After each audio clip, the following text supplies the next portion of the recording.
Hearing Fatty's laughter, she feels even more disgusted. She looks aggrieved in pain and shouted, "Bruce," she wants Bruce to teach them a lesson again. Hearing her, Bruce fumed in anger, "You really did it. Now, forget about going to the class. I'll send you both towards the hospital." Seeing their behavior, "Fatty, stay 1,000 meters away from me," I whispered in Fatty's ears. "What?" Fatty Lucas said. "Do as I say, go back." I gestured to him to move. Seeing Fatty moving away from me, Bruce smiled in disdain. Even poisonous women recovered her usual self and smiled gloating. Bruce gestured to Mark to stay behind, then he slowly walked towards me. "It's been only few days since I last smacked you. Yet, you dare to attack Chrissy. This time I will break your bones for sure."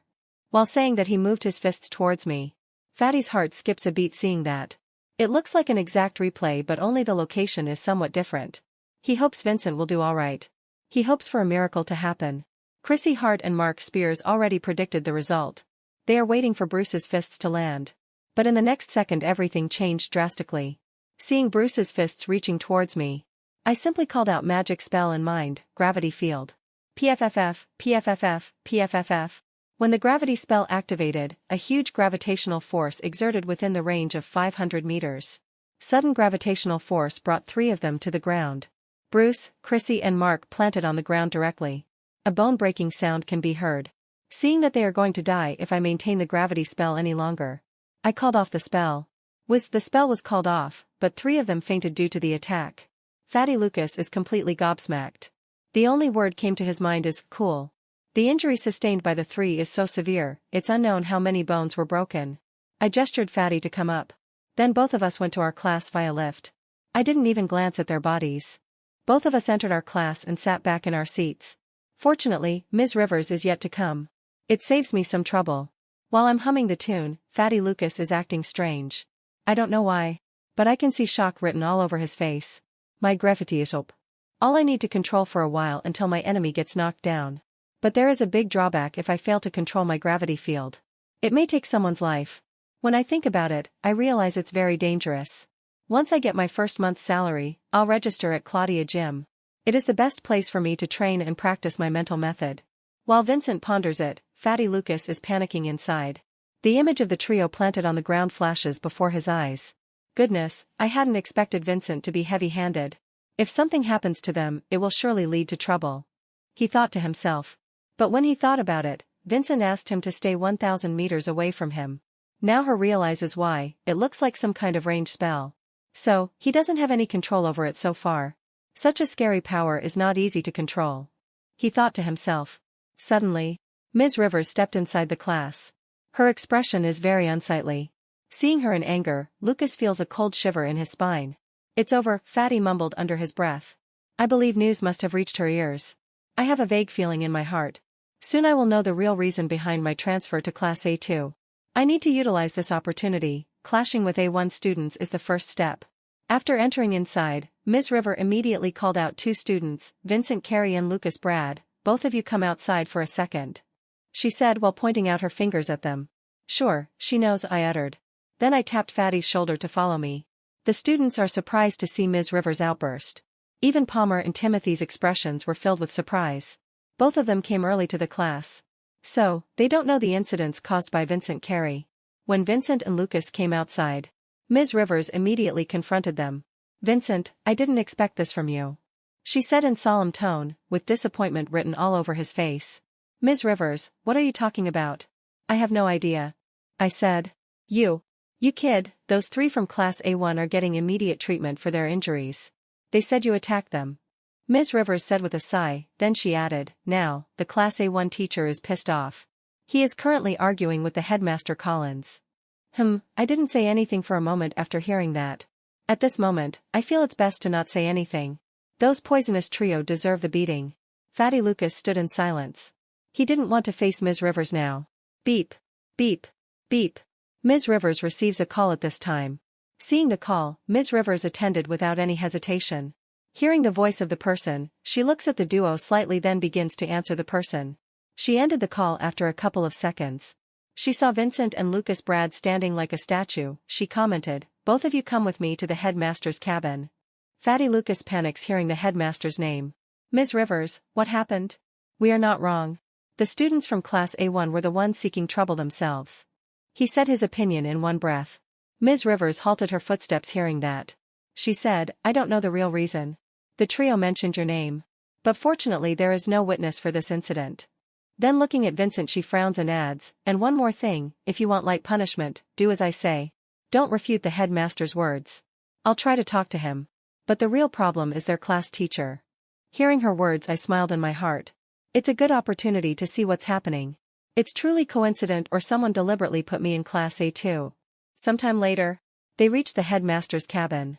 Creak, the door slid open. The teacher of Class A1 is arguing with the headmaster. When the door opened he stopped arguing. Followed by Ms. Rivers, I stepped inside the room with Fatty. I felt 2 unkind gazes fall upon me immediately. Feeling that I looked ahead. One is a curly-haired person, looking at his batch A1. I understand he is their class teacher. I'm not surprised with his gaze. But I feel more unkind intent behind the headmaster's gaze. It is really strange, don't tell me this kind-looking headmaster is not at all anything good. Seeing Vincent's calm face, the class teacher of A1 feels irritated. Due to that he lost his temper for a bit, in that moment he unconsciously released his level 4 aura from his body. PFFF. PFFF. Vincent and Lucas spurts blood due to sudden overwhelming pressure. Damn, I tightly hold my abdomen and crouch down. Fatty also laid flat on the ground. Harumph, Ms. Rivers snorts and cancels out the pressure with her opposing aura. The class teacher of A1 got flustered and said, Ms. Rivers, what do you mean? Ms. Rivers got angrier and answered, "Do you dare to touch my students in front of me?" Both of them stood opposite to each other. While Vincent and Lucas manages to hold on. The headmaster's Colin's expression becomes even more unsightly. "Stop it, both of you." He shouts at them in a loud voice. Then he looks at class teacher of A1 and commented, "Eric, you dare to release your mana breath in front of me." Hearing that class teacher of A1, Mr. Wallace wanted to say something but he swallowed his words in the end. Then he looked at Vincent and commented, "Vincent, you greatly disappointed me. I hadn't expected your behavior to be this bad." Hearing that Ms. Rivers didn't say anything, while Mr. Wallace is expecting a good show. "Damn, old fox. Let me tell you about my great acting skills." Woo woo woo. Crocodile tears began to run down on my cheeks. "Headmaster, the students from class A1 tried to kill me. Having no choice, I only defended myself. The trio already beat me a couple of days ago. Today, they want to kill me.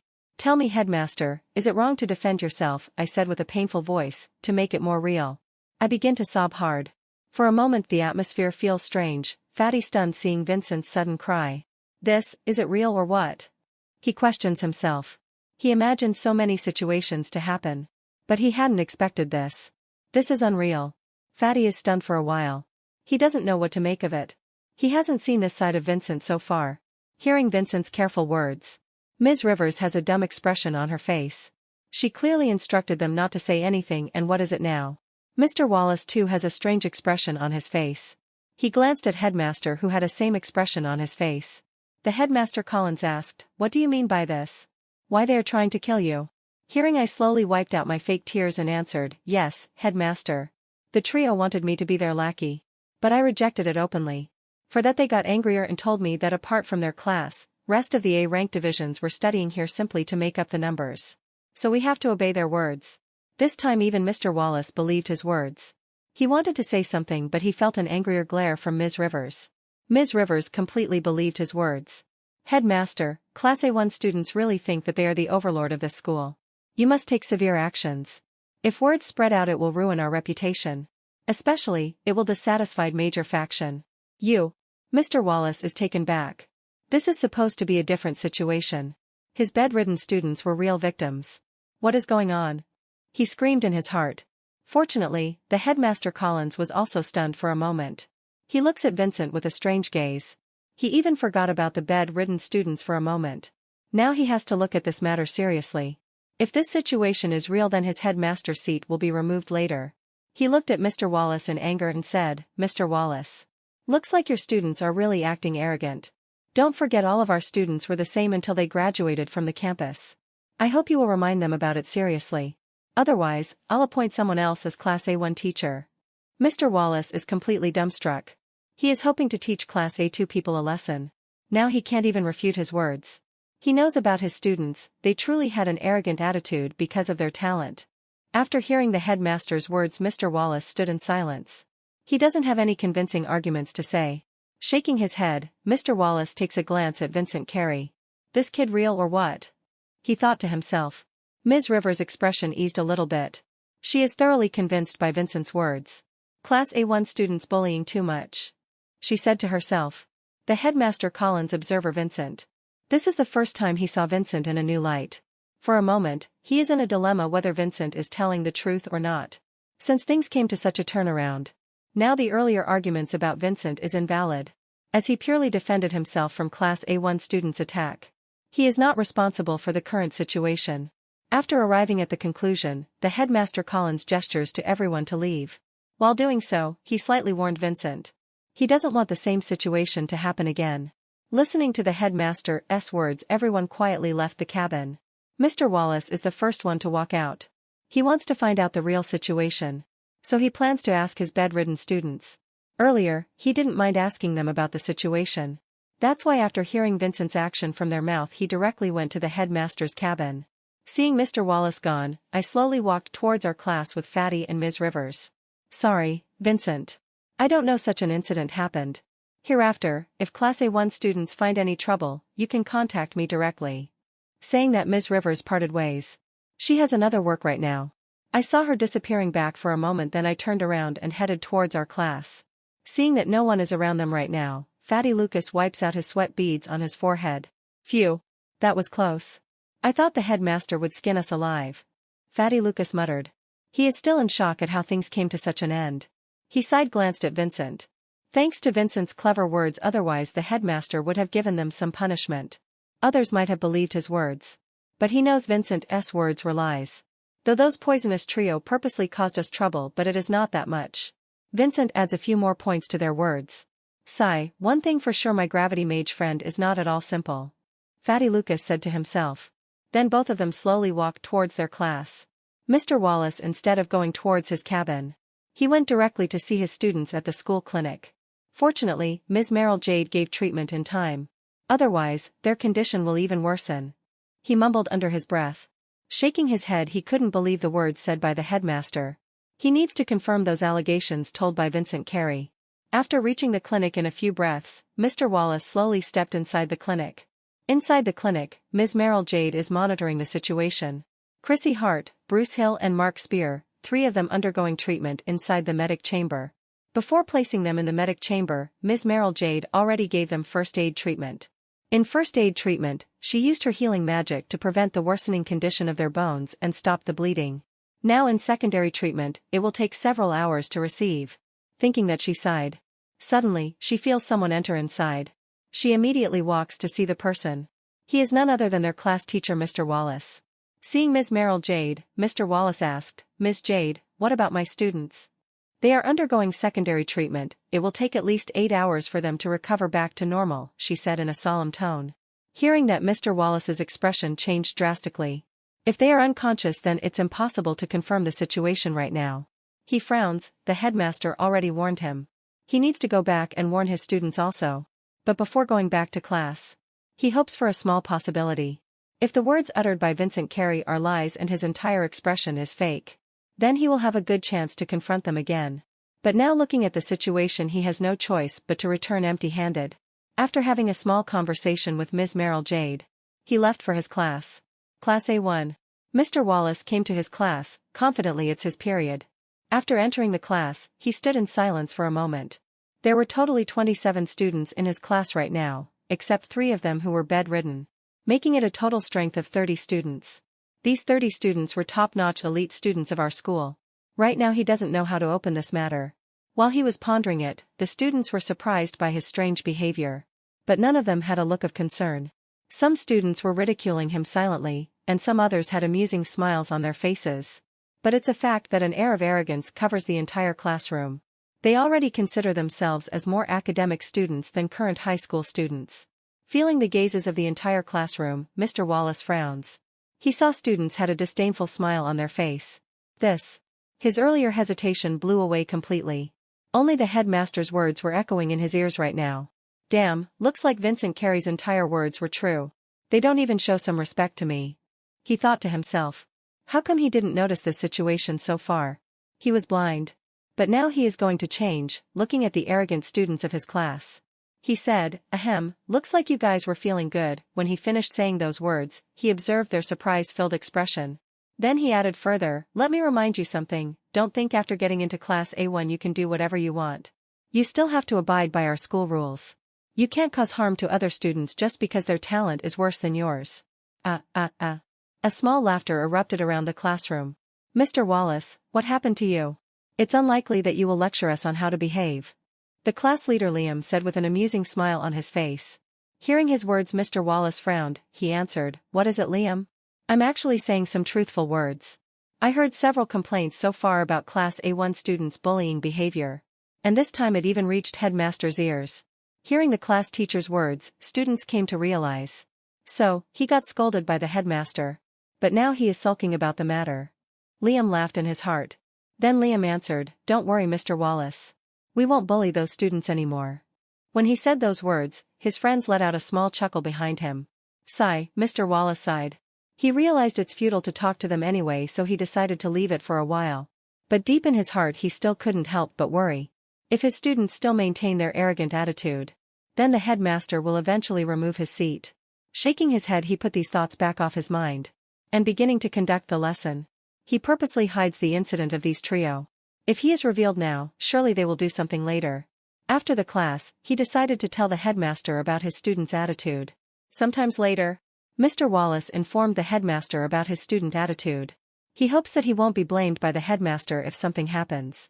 Later, when classes came to an end, students begin to leave one by one. Eventually, only one person left in the class. He is none other than class leader Liam Baker. He is constantly sending messages to his friends. But there is no reply whatsoever.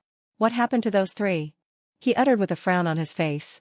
Three of them not only his friends but also his subordinate. He saw those three in the morning in front of the school premises. But later there is not even wind of them.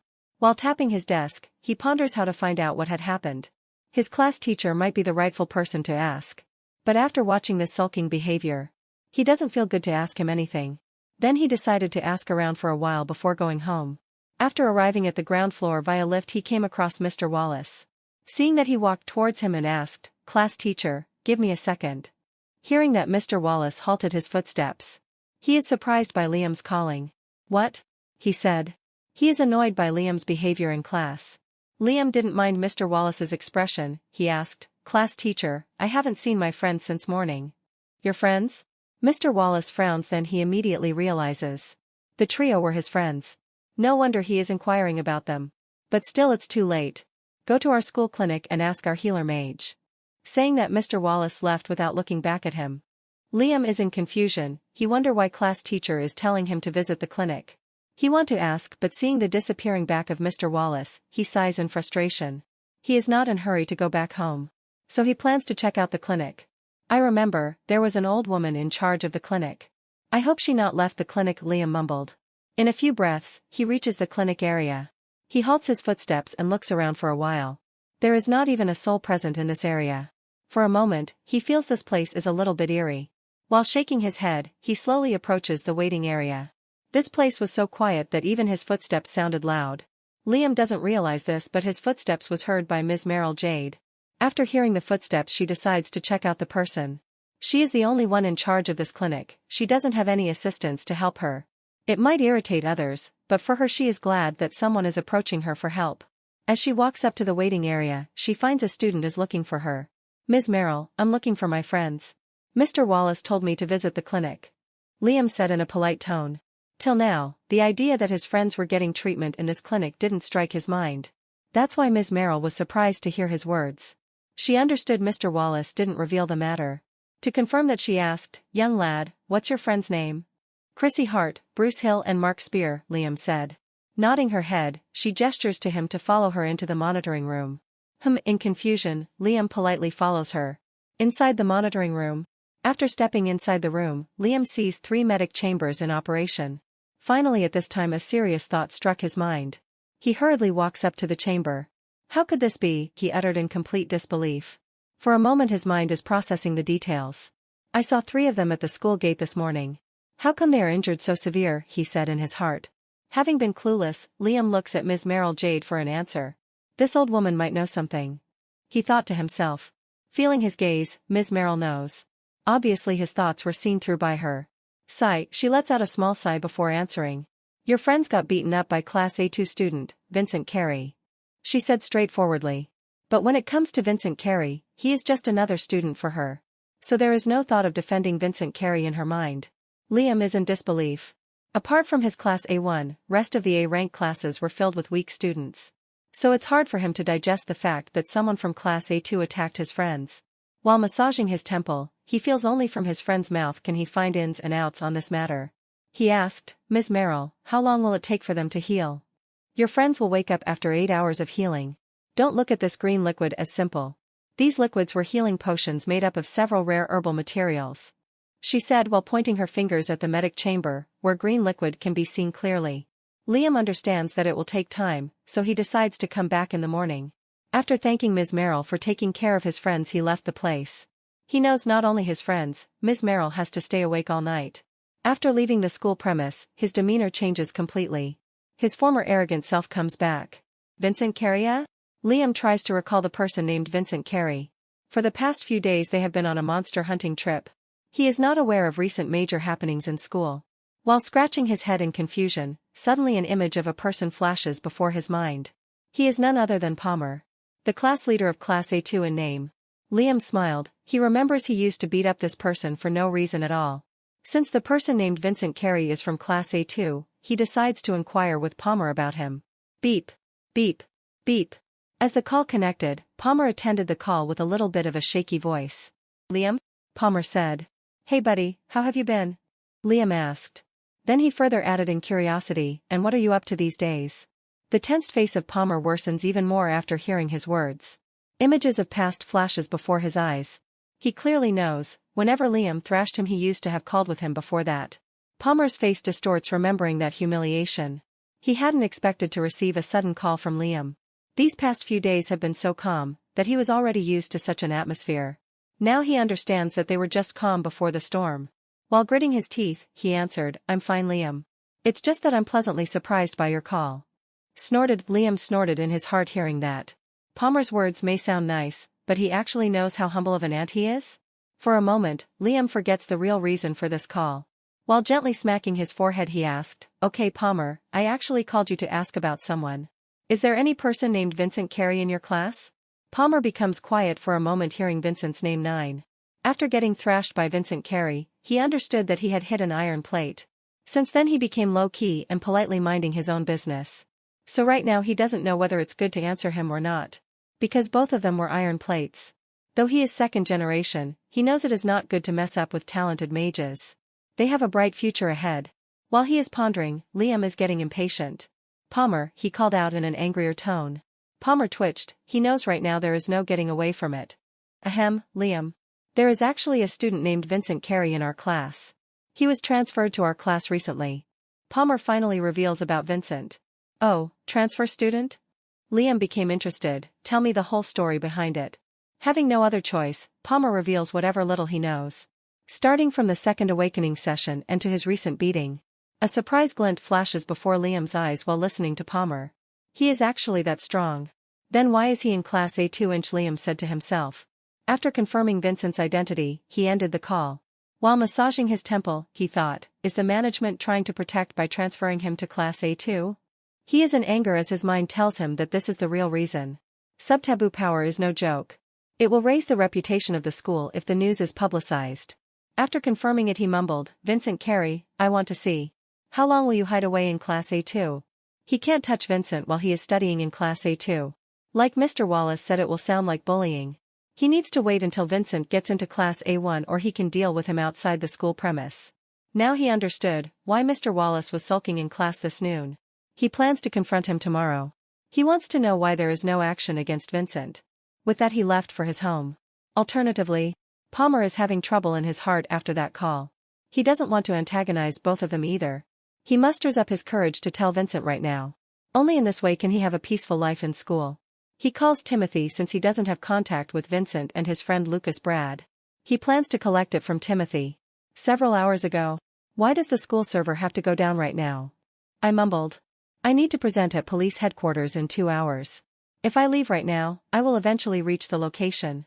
But this damn server is not working. I can bypass this and leave the school without applying for the leave. Yet, I shouldn't do this now. Just now I have escaped from the headmaster's cabin, I can't afford to go that place again. Sighing, I plan to wait for a while.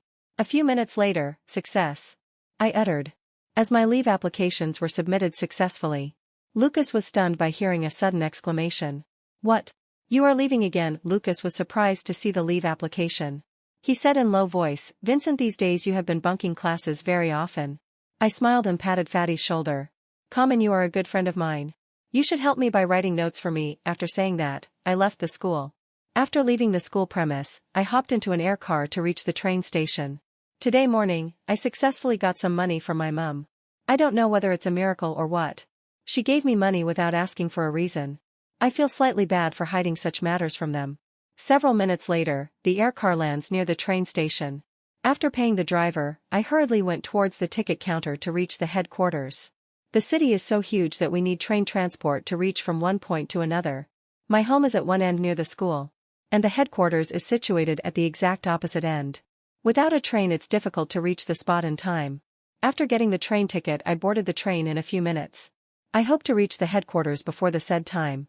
Don't why Captain Tyler asked me to come without absence. I bet he plans to introduce me to his team. Hours later. As I immersed myself in a wonderful view of the outside scenery. Beep. Beep. Beep. Suddenly, I received a call from an unknown member. I wonder who it is. Then I attended the call to see. As the call connected, I heard a familiar voice. Vincent? Palmer said. Hearing my name I asked, Yep, this is Vincent speaking. Who are you? Vincent, I'm Palmer. Your classmate. Palmer said with some hesitation. He finally found Vincent's number after asking Timothy. But now he feels a slight hesitation to ask. Palmer, This guy, what happened to him? Is his brain alright? For a moment, I really thought something was fishy. Why would he call me for no reason? So I decided to ask. What is it?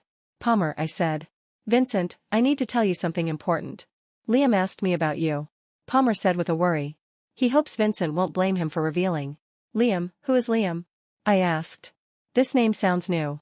I haven't met a person with such a name. Liam is Class A1's leader. I don't know why he is asking about you. But he wants to know everything. I told him that you are a recent transfer to our class. Palmer said everything in one breath, but he omitted later parts where he informed Liam about Vincent's power. Oh, Class A1 leader, This is interesting. Looks like he found his classmates in the clinic. Will he seek revenge? I knitted my eyebrow while pondering it. Palmer, what kind of mage Liam is? I asked. It's better to prepare myself. I am really kind of interested in knowing the strength of Class A1. Especially this person named Liam. And he happens to be their class leader. Hearing that, Palmer decided to tell him.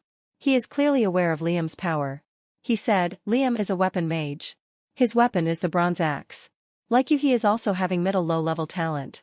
Hearing that, I nodded and said, okay, I'll take care of it. And thanks for informing. By the way, after saying it I ended the call. Axe? I don't know what it feels like to fight against weapon mages. I'm kind of looking forward to it. Then I put these matters behind me for now. I slowly shut my eyes waiting for the train to reach the destination. I heard an announcement sound in my ears. Hearing that I opened my eyes. I thought I had shut my eyes off for 5 minutes, but I fell asleep. The train slowly reaches the platform. As the train stops, passengers begin to exit one by one slowly. Seeing that, I too stood up from my seats and walked towards the exit. After walking out the train station, I see that I reached before the said time. The headquarters is a walkable distance from here. Since there is some time left for the meeting, I decide to walk. Rogue mages, It's quite thrilling to think about working with police mages to catch rogue mages. But there is also some uneasiness in my heart. It may be due to high death rates. Technically, I'm still a student and a civilian. So Captain Tyler might not send me in harm's way. After comforting myself, I increased my pace. There is not much scenery to see. Wherever you turn around you can see only high-story buildings. Several minutes later, I reached the police headquarters by walking. Looking at the time, I smiled. Still there is 10 minutes left, I mumbled. Then I slowly walked towards the information desk. The same middle-aged person is sitting behind the desk who earlier that day directed towards the interview floor. Seeing me coming, the middle-aged person smiled and said, Oh, it's a new recruit. I heard you got picked up by Captain Tyler. Congratulations, by the way. And my name is Mill Gibbs, you can call me by simply Mill. Listening to his greeting I was surprised. I thought he was kind of low-key and introverted. But now he sounds very expressive. Maybe that day he might have worked over schedule. Thanks, Mr. Mills, I said. After saying that I asked him about Captain Tyler. He told me that Captain Tyler's cabin is on the 2nd floor. Then I used a lift to reach the 2nd floor. When the lift door opens, I found the same office assistant who managed the interview session. I hurriedly walked towards him. Seeing my appearance he himself stopped and said, Vincent, isn't it? Get inside, Captain Tyler is waiting for you. What? I was taken back. Don't tell me he has been waiting here for me. I know there is still some time left. But anyway, let's see what he has to say. While pondering it, I stepped inside. As I walked inside, I found several powerful gazes on me all of a sudden. Feeling such an intense gaze, I halted my footsteps and looked at the people. I saw Captain Tyler sitting behind his desk. Other than him there were few people sitting on the couch. Instinctively, I knew all of them were powerful mages. Seeing the solemn expression of Vincent, Captain Tyler let out a small chuckle. Ha, ha, ha, Vincent, you are here. I'm glad that you are on time. Don't be scared, these guys were your seniors and fellow teammates of our special task force. As expected, this is about a team meeting. Even though they didn't release any breath, I can somehow feel overwhelming pressure from them. Seeing that Vincent is still in silence, Captain Tyler decided to break the ice by saying, Okay, Vincent. I will introduce our team. Hearing his words, the 4 mages sitting on the couch were surprised. Suddenly, a thought came to their mind. When did their captain sound so nice? For a moment, they glanced at Captain Tyler and Vincent Carey. Without waiting for Vincent to reply, first, let me introduce myself. I'm Tyler Dixon, level -4 power mage. captain of the Special Task Force team. Then he glanced at people sitting on the side and commented, the brown-haired person is Alan Pitts, level 3 speed mage. He is vice captain of our team and second in command. The other person is Jimmy Herman, level 3 sensitive mage. His attribute is his sensing of all kinds of smell. His sense helps greatly in differentiating smells and tracking them. I observe the vice captain Alan Pitts. Unlike Captain Tyler, I can clearly feel disdain in his eyes. He is not the only one, others also looked at me with disgust. Sight, probably they feel I might be weak. Which is true, I'm not supposed to fight in the front line. I'm here to assist them with small tasks. But our vice captain is really interesting. I have only seen speed mages in movies. Among physique attribute mages, speed mages were rare. Captain Tyler magic power is very common amongst physique attribute mages. And when comes to another senior named Jimmy, I feel weird hearing power. I'm not fan of sensitive smell sense mages. Among magician circles, they have a widespread nickname as nose mages, as their smelling sense is much stronger than some monsters. After introducing the male members of the team, Captain Tyler introduced female members. She is Pam Levine, another level 3 sensitive mage. Her attribute of magic is a high-pitched voice. I saw him pointing at blonde women. High-pitched voice, damn. It's very painful to ears. Then I glanced at the last member. At this time, Captain Tyler commented, finally, she is Lottie Ewing, elemental mage, and her elemental attribute is wind. When he finished saying that, I observed the last woman. Unlike the blonde women, Ms. Lottie is short, 5.6 feet tall in height. Curly black hair, straight nose and perfect chin. Her appearance is the same as blonde women except for the difference in height.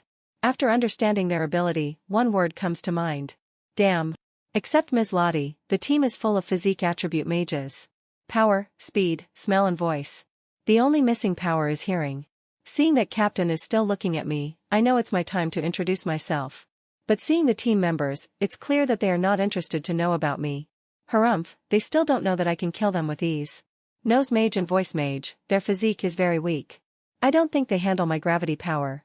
I will remind them it's not good to show their attitudes towards me. Captain Tyler observed the reaction between them.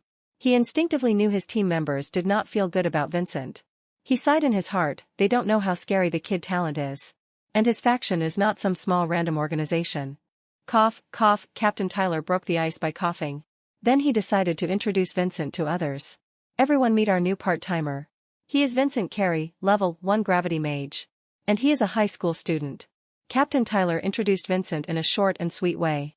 When Captain Tyler introduced Vincent, at first they didn't have much of a reaction. But when he said gravity, their expression filled with shock. Sub-taboo, Ms. Lottie blurts out in shock. Taboo and sub-taboo variants were rare, even in history their appearance can be counted in numbers. Now, seeing such a person right in front of them, they are in disbelief. Finally they understood why their captain sounded so polite while talking about Vincent. Now, they can't even lift their heads to see his face. Vice Captain Alan Pitt's expression changes drastically. The disdain in his eyes was completely replaced with fear. I observed the various reactions of them. Then I looked at Captain Tyler and said, Captain, can you tell me about my work? And also, I can only come to work late in the evening. Hearing Captain Tyler sighed. He understood Vincent was also not impressed with his team members. It will be difficult for them to cooperate for a while. Anyway, since he is part-timer, it won't affect his mission that much. After pondering it, he answered, Vincent, your work here is to coordinate with our informers to collect information and make a formal report. Don't think informers were in 1 or 2 numbers. There were more than 100 eyeliner waiting for our department. Amongst them some were active and some chose to hide for a while. Then he added, when it comes to work timings, there is no need to visit headquarters for work. You can even collect information and make reports at your home itself. But make sure that information is not leaked and kept confidential. Listening to Captain's explanation, my expression turned bright. Finally, there is some good news. Making a report, it's not that much hard. But I have to deal with various groups of people. It obviously involves good communication skills. Looks like there is no way I can use my gravity power here. Anyway, I took a part-time job to earn money. With that I can practice comfortably at Claudia Gym. My only goal right now is to train inside the mana-filled chamber as much as possible. Only in this way can I speed my level up. Talking about Claudia Gym, he didn't mention salary. Okay, Captain, but what about the salary? This is the most important thing. Someone said money can buy crazy happiness. It's 100% true. Captain Tyler looks at Vincent with strange eyes. This kid is not at all worried about his senior teammates. But instead he is worrying about salary. He thought to himself. Anyway, he is just a high school kid. It's normal for him to think about money. Then looking at Vincent he answered, since you are a part-timer, you will get 1,000 alliance currency per month. It may increase further depending upon your performance. My lips curve a little hearing his answer. 1,000 alliance currency is enough for me to do a lot of things. I enthusiastically said, Captain, from when I can start my work. Starting from tomorrow evening you can begin your work. Next morning, I'll send the details of our informers to your contact. That's all for today, you can go back home. I'll contact you tomorrow. Captain Tyler answered in a calm tone. Today's meeting discussion came to an end. He just asked Vincent to come here to mainly meet his teammates. But it didn't go well, so he doesn't want this awkward situation to continue. That's why he asked Vincent to leave. Expression of the other 4 members was filled with regret as they failed to hold the big thigh. Since there is no medicine for regret, they can only hope to slowly ease down things between Vincent and them. I nodded and left the place after hearing that. It's already getting late, I bet when I reach home, it will be past the dinner time. I need to mentally prepare myself to hear Mum's scolding. Fortunately, there is a train to my home available this time. So, I need not waste any more time at the station. Several hours later, I reached home. As expected, it had already passed the dinner time. To convince them I had already thought of a lie. As I walk closer to the door, I can hear loud discussions happening inside the room, where my mum's voice is overwhelming the other 2 voices. No need to guess the topic of discussion is me. Creak, the door slid opens. I was greeted by thunderous scolding in my ears. Vincent, where have you been? Mom Lila Carey questioned in an angrier tone. The other 2 family members sat leisurely on the couch. Mom, I went to Claudia gym. I was so immersed in practice that I even forgot the time. I said while stretching my arms. My physical strength needs to be increased, though I don't feel any fatigue. But I feel uncomfortable due to sudden train travel. Hearing the answer, Mo Lila stopped her scolding for a moment. For a moment, she feels it might be true. But when her eyes set on his dress, she asked again, you went to Claudia gym in school uniform. Damn. As I lowered my gaze, I realized I was in my school dress. I usually change my clothes before going outside. But this time, due to urgency, I went directly to headquarters after leaving school. Yes mom. I find mana-filled chambers useful for me. Especially, my Earth-grade mental method is very efficient by absorbing high-rich mana inside the chamber. I said it in one breath. Though everything I said is true, it's not the real reason. Yet it perfectly fits the situation. I can see Mum's face eased a little after hearing my words. But at this time Brian Carey interjected by saying, if it's true, then where did you get your money for Claudia gym? Everyone knows it's expensive. Even it's hard for me to go there twice a week. This guy. I looked at him angrier. This guy is my brother, he is supposed to help me in this situation. Instead he is making me angry. Does he feel jealous when I tell him about Claudia's gym? Good guy. I looked at him again. Seeing his uncomfortable expression, I feel this might be the case. I immediately defended myself by saying, I started to save money after my failure in First Awakening. Thankfully, these savings are helping me now, I said in a low tone while revealing a small smile on my face. Father Brad Carey nodded his head in approval hearing my answer. Then without waiting for anyone to reply, I immediately ran upstairs towards my room. I hope my small act will make them drop this matter. Instead, I feel my brother will get some scolding. After getting into my room, I locked the door and the next moment I jumped on my bed to lay down comfortably. Thinking about my earlier performance, I feel they had completely believed my lie except my brother. Sigh. What savings? If I really had made those savings, then I wouldn't have to rely on part-time jobs right now.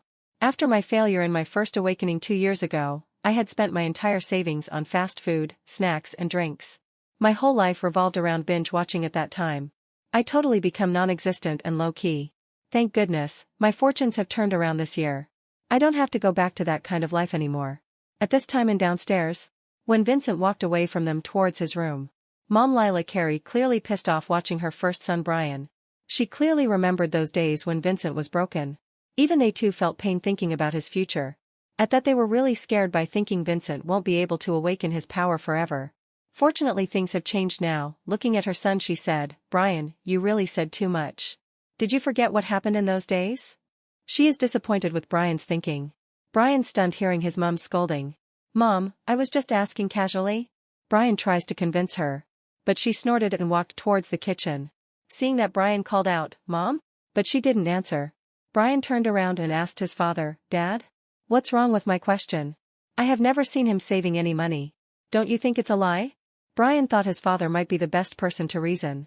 Hearing his son's nagging, Brad Carey commented, "I don't know about his savings. But I know what he said about the efficiency of the Earth-grade mental method is true." Brian was at loss hearing that. "No way," he uttered. The following day, I woke up pretty early. After finishing my morning practice, I went to take a bath. Sometimes later, when I got ready for school, I walked downstairs to have breakfast. Usually, mages won't have much appetite with manna-filled food as an exception. You'll discover the inception of this content at N0V at Lbin. But still it has become a daily habit, so we eat light food. Yet in school it's completely different. They make manna food for lunch. But it's very expensive. 100 alliance currency/plate. Most of the rich people consume manna food 3 times a day. After sitting in my seat, an image of Fatty Lucas flashes before my eyes. This guy, if he consumes manna food 8 times a day, I won't be surprised. Then I glanced at nearby tables. I was the first one to come here. Slowly, I heard footsteps. I shifted my gaze towards that area. It was none other than my good old brother. He is coming while yawning. Without minding him, I began to check out the social media sites. Yesterday, while talking to Fatty, he told me something interesting. There is a group of people who have become popular recently. Most of them were mages, amongst them few were teens, high school students like us. Earlier, I was confused when Fatty said that. But he told me that they were popular due to their magic. A high school student named Ricky has become popular due to his rare darkness variant, shadow magic power. Due to popularity, that guy is earning big in commercials. Compared to that guy, my part-time job is nowhere.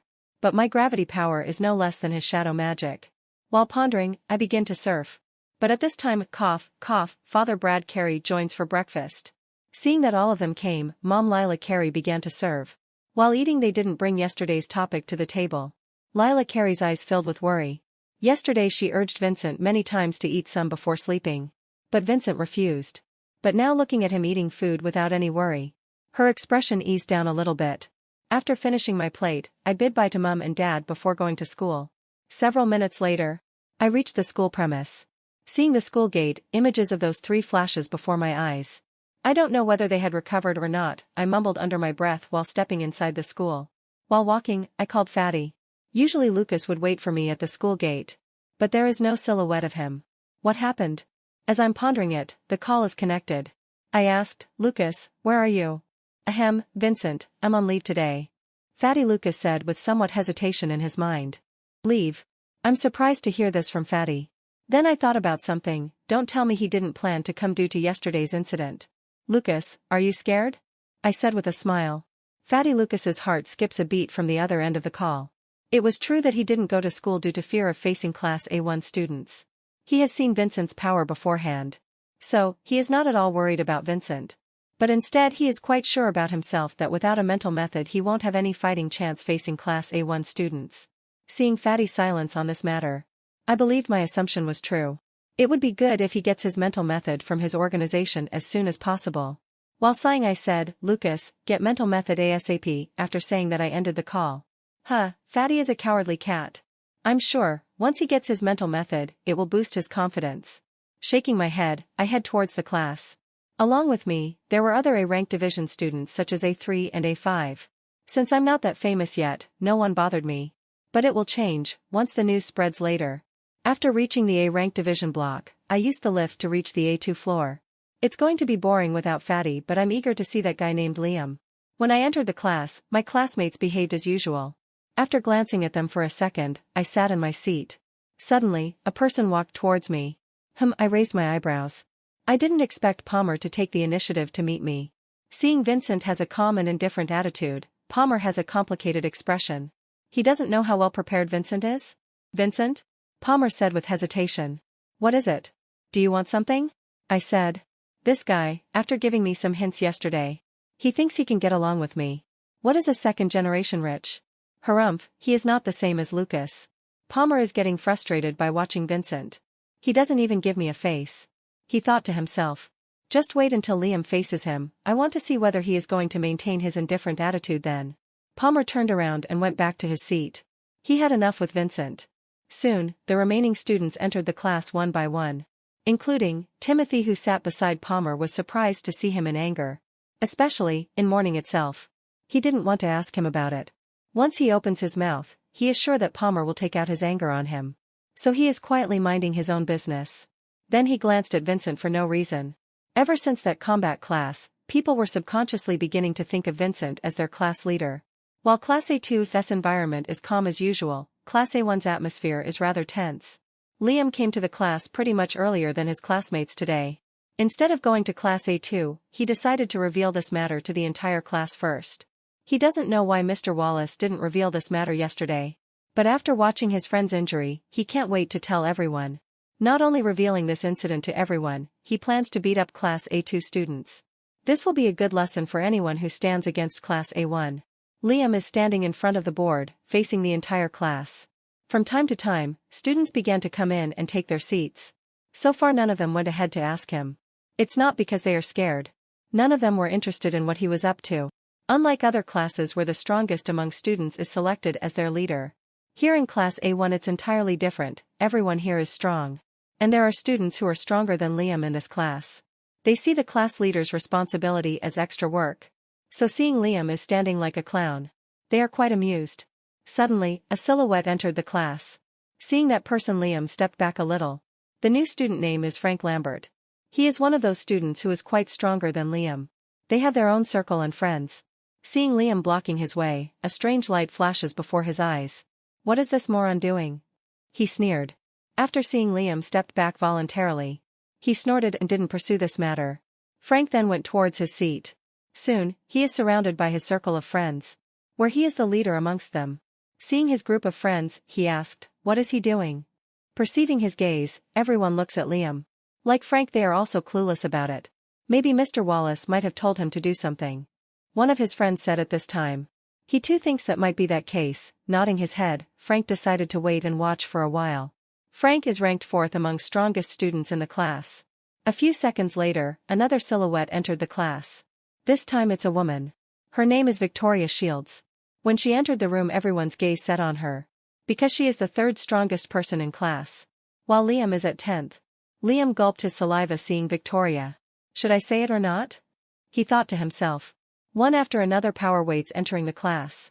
He is sure if any one of the top 10 chose to play, it will be overkill for Class A2 students. Victoria didn't even glance at Liam. For her, Liam is non-existent. Only the top 5 can attract her attention. After passing by Liam, she sat in her seat beside her friend. Time went on, but there is no silhouette of the top 2 people so far. Like a clown, Liam is standing in front of the class. He can feel ridiculed gazes of some people. He knew only 7 people in this class were having indifferent attitudes towards him. And 2 more people yet to come. 9 of them were ranked higher than him, while he is at last. As for others, he can beat them at any time. While he was pondering, right at this time, 2 silhouettes entered the class one after another at the same time. Finally, these 2 came on time. Liam said to himself. Brent Dale, strongest mage in the Class A1 and also in the entire school. Followed by him, second most strongest mage in the class, Danny Quinn. When Victoria saw these 2, a fighting intent arose in her heart. Brent and Danny didn't look at each other. They quietly sat back in their seats. Top 10 people didn't have a friendly relationship with each other. Only competition exists among themselves. As each of them had their own circle competing against each other every time, their relationship became soured. Seeing Brent and Danny steal the entire attention of the class, Frank furrows his eyebrows. He knows he is not as strong as those 2. So, in order to disrupt the atmosphere, he glanced at Liam, who is still standing in front for whatever reason. Liam, could you tell us? Why are you standing there like an idiot? Frank's voice was not so loud. But it reaches everyone's ears.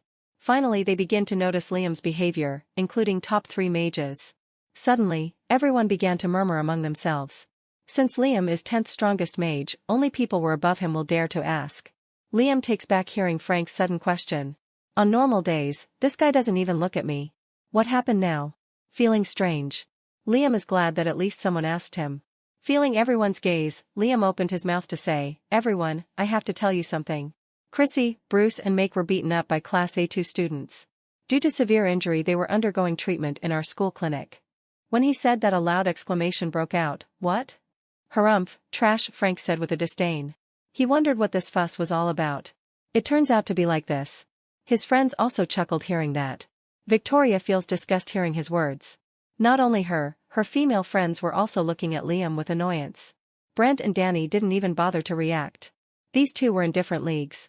Unlike top 9 mages of the class, the rest of the middle and bottom students have mixed opinions on hearing this. Chrissy, Bruce and Mark were not weak compared to them. Instead they were quite strong. They are amongst the top 20. Where Bruce is ranked at 17, Mark is ranked at 19, and Chrissy is ranked at 20. So for them to get beaten to such a level, bottom students couldn't help but wonder who could be. As far as they heard, all of the top-notch students were admitted in their class. A hint of curiosity rose in their hearts. At this time, when Liam wanted to add further, Mr. Wallace entered the room. Seeing him he stopped midway and went back to his seat. Mr. Wallace observes the atmosphere of the class. He glanced at everyone and finally he set his eyes on Liam. What is he up to? He thought to himself. Then without wasting any time he begins to conduct lessons. Suddenly, Frank raised his voice at this time. Mr. Wallace, I have some doubt. His voice was heard by others. Everyone looks at Frank in surprise. They knew some drama was going to unfold. Otherwise, Frank ain't the person who listens to the class attentively. Mr. Wallace stopped lecturing midway and looked at Frank. Harumph, he snorts in his heart. He suspects it has something to do with Liam. Suddenly an idea rose in his heart. Did he reveal it to everyone? He said to everyone. For a moment, Mr. Wallace's expression becomes solemn. What is it? Frank, Mr. Wallace said. Hearing that, Frank smiled and said, Ahem, Mr. Wallace. A couple of minutes ago, Liam told us something. I don't know whether it's true or not. Everyone perked up their ears hearing that, especially the middle and bottom level students. Liam stunned, this guy, what he wants. He smiled wryly in his heart. Anyway, he wanted some type of reaction. It would be bad if the matter died down. Then he is looking at Mr. Wallace with expectation. Yesterday, somehow he didn't reveal this matter. Now he has no choice. Even if he wants to save Vincent, it's impossible. As expected, this Liam is up to no good. Mr. Wallace sighed in his heart. Then he said, I believe Liam had already told you. So, I won't explain again. But it's my job to reveal some facts. Our Class A1 strength is not 30, it's actually 32-inch. Gasp, when he said that a small gasp broke out. For a moment, even Victoria's indifferent eyes changed and gleamed with some interest. Frank actually asked casually, but he didn't expect to hear such news. Observing the changes in everyone's expression. To make it more interesting, he added further up by saying, I suspect he has the strength of top 10 mages in our class. He didn't make up a lie to flare up everything. But instead he is interested in his unofficial student. He doesn't know why the headmaster put those two in Class A2. If he had known that Vincent was this capable, he would have protested openly. But he feels there is still a chance. As long as Vincent reveals his strength and shows his worth, he can slowly enter my class. At that time, even headmaster won't able to stop him in the end. When Mr. Wallace said Vincent has strength similar to top 10 mages of this class. Impossible, Liam stood up from his seat. He doesn't believe Vincent has strength higher than him. Not only him, the rest of the students were also surprised. How could it be? There is not much of a change in expression of top 5 mages. Even Victoria maintains a nonchalant attitude, only she knows what's going on in her mind. For a moment, middle and bottom students petrified. Such a talent, why is he studying in Class A2? Is our class teacher bluffing? The same thought rose in everyone's heart. Seeing the unsettled expression of his student, Mr. Wallace smiled. How long has it been since he saw such an expression? He thought to himself. It doesn't matter whether there is an old or new batch of students in Class A1. The only thing common between them is this air of arrogance and high talent. Perceiving the gaze of Liam, Mr. Wallace coughed. Looking at Liam he said, if you don't believe you can try your strength against him. Not only you, whoever doesn't believe my words. They can go and try their strength on him? After saying that, Mr. Wallace shrugged off. A small commotion broke out, everyone's heart rose with fighting intent. Especially the middle and bottom students, those who weren't convinced by Mr. Wallace's words wanted to fight against Vincent. Liam snorted after hearing that. He knows someone will fight against Vincent. Then he can analyze whether Mr. Wallace's words were true or not. The same thought rose in Frank's heart. He is interested in seeing where this was going. Yet he didn't believe Mr. Wallace's words. How come Academy allows such a talented mage to study in Class A2? Shaking his head, Frank put these matters behind his mind and began to chat with his friends. Mr. Wallace also changed the topic and continued the lecture. He isn't worried someone will cause disturbance inside the campus. There were security guard magicians maintaining the rounds every time. Their power level is no joke, even if some teachers in this school weren't at that level.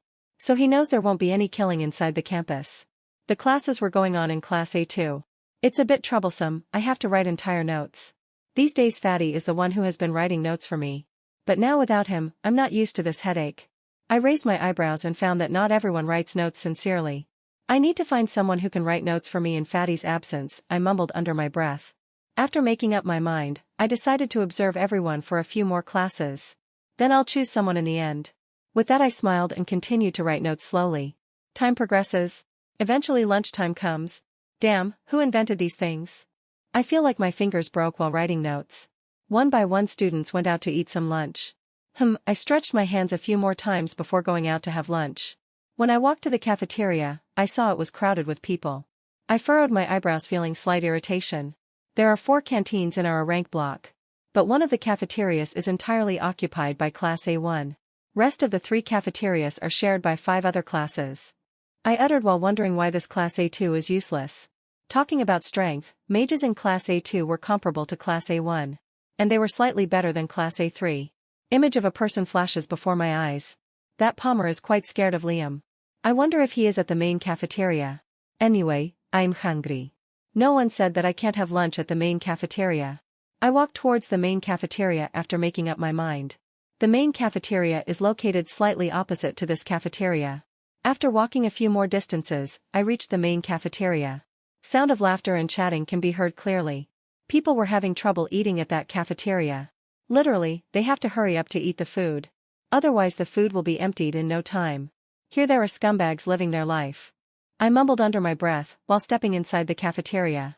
For a while no one notices, a new person is entering their cafeteria and walks up to the serving counter leisurely. At the serving counter, a middle-aged woman is arranging the food. Seeing me coming, she didn't notice his Class A2 batch. Only after filling up the plate with food and handing over the plate to him she unintentionally glanced at Vincent Batch.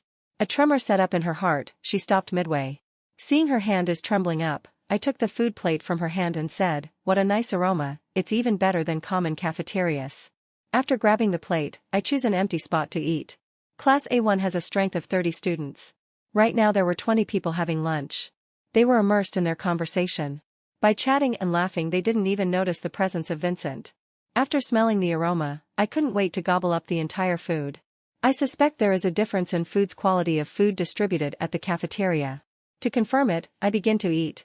As the food entered my mouth, I tasted its authenticity firsthand. Sure, even food served to Class A1 students is of higher quality. I guess, it's also one form of resource they were privileged to have.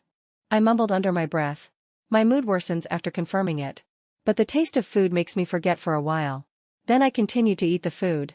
Sometime later, after finishing up the plate, I stood up from my seat and put the plate in the cleaning area. I touched my stomach in satisfaction. Looks like I need to come here often. Then I walked out of the cafeteria and headed back to the class. To think no one noticed my presence. These Class A1 people were really stupid. I laughed while walking along the way. If Fatty knows this he will surely die out of jealousy.